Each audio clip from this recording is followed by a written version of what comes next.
Ndoa zimekuwa nyingi katika mujtamaa wetu, na upande wa pili talaka zimekuwa nyingi mno katika mujtamaa wetu. Na ukichunguza makini utakuta kuwa wengi katika vijana wanaoingia katika jambo la ndoa huingia pasi na kulifahamu jambo hili na uzito wake mbele ya Allah subhanahu wa ta'ala. Ukamkuta mtu aingia katika ibada ya ndoa asithamini ibada kama ile kwa sababu ambayo haina maana. Mara moja ukaona vijana wameachana, wakabakia watoto wa kike wengi sana wametalikiwa.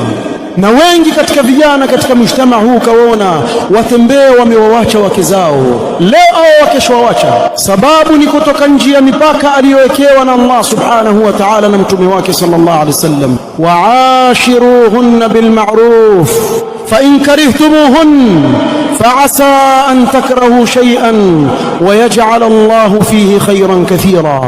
Hii ni amri ya Allah subhanahu wa ta'ala kwa wanaume.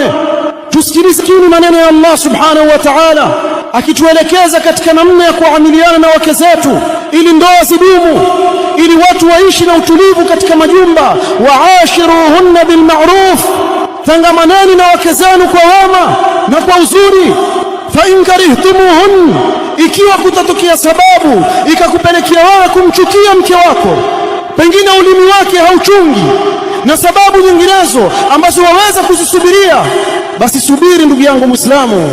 Allah subhanahu wa ta'ala akwambia fa in karihtumuhun fa'asa an takrahu shay'an wa yaj'al Allah fihi khayran kathira.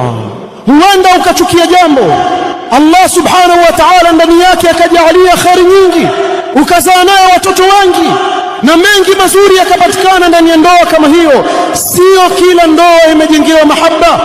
Kuna wakati mwingine yabidi usubiri mwanamume na thawabu yako iko kwa Allah subhanahu wa ta'ala, na haswa ikiwa ni katika yale mambo waweza kuyasubiria.